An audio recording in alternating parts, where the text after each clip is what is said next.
So today I'm going to give you a few drills that's going to help you see and feel a better impact position. So what does a good impact position look like? Well, first of all, we see all top players at impact having their pelvis shifted to the lead side, their hips a certain degree open, this is with the irons, and the handle slightly forward. So that knocks the loft slightly down. It creates a downward attack into the ball, which helps us create contact with the ball first rather than the ball. And it helps create stability in the club face, pressure on the ball, more distance. What does a bad impact position look like? Well, it tends to be players who stay behind the ball, stay on the back foot, throw the lever of the club early, which sends loads of loft onto the club, the hands behind at impact, which creates these high ball flights, an inconsistency of attack angle into the golf ball, and therefore an inconsistency of strike. So I'm going to give you 3 drills now that will help you see and feel what a good impact position is, and then you can put it on the ball. So number 1 will be to create an extension with the club using an alignment tool, and start to set yourself up at impact and feel how you can keep that from hitting the inside of the side of your body. So, moving in this manner, pressing into the left side, opening the hips. You can see how this stays away from me.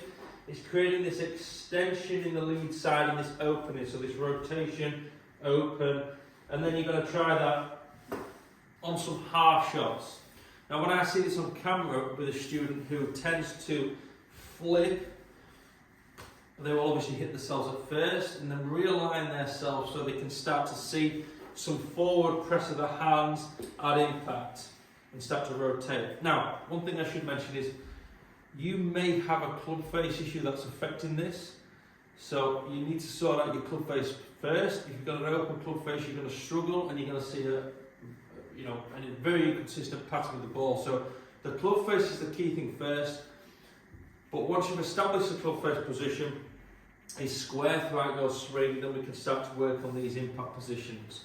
So number 1 is the extension of the using the training aid, and this pressure shifting, opening, extending the lead side, keeping it away from the body and playing some pitch shots. So if I was to try one of those,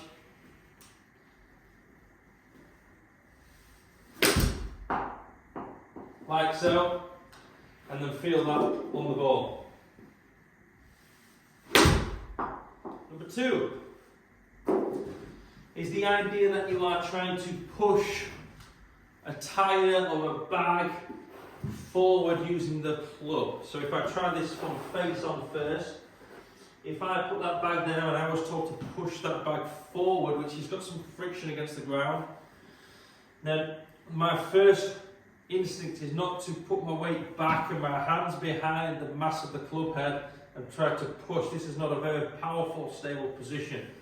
My first instinct is to start pushing into the lead foot and keeping the hands driven, and then I'll start to open the body with that. So putting an object on the ground, a heavy bag, getting a club down there and trying to push that forward, and feel that with the ball in the way. But remember, only on some pitch shots to start with. Just trying to feel from chest height to chest height to get that same position. Okay? The last drill, which is a super important drill, which is more of the visual drill, is to actually pop the ball down and pop a tee down just after the ball, a couple of inches after the ball, and you can do this out on the grass. If we are descending into the back of the golf ball, then we are likely to continue down, and our low point interaction with the ground is going to be after the ball as opposed to before the ball. If I stay on the backside, release the handle of the club and hit up, I'm definitely going to miss that tee. So it's a game there, a challenge to try and explore. Can you hit ball and turf after?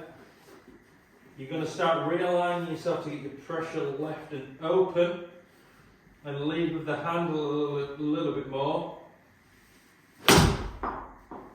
which is going to help that strike, it's going to help that overall distance on your ball. So what is the difference from a point of view of TrackMan? Well, if I hit one and try and hit two at the same speed, one flip in the club, so losing the lever, losing the shaft lean early, and happen to catch the ball pretty clean, what you can see is that ball's carried 134 yards. I've hit 1 degree on the up, and the launch angle was 24 degrees.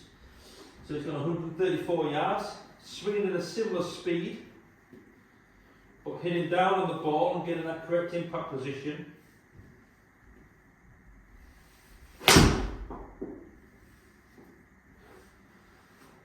Notice how the ball's carried 146 yards now. I've got a 5-degree attack on the down, and the launch angle has dropped by a half. Now that was on the extreme, but it's there as a guideline for what we're trying to see here. Less flipping of the club head. Try those 3 drills. Hope they work. Mention in the comments if they do. Subscribe to the channel for more tips.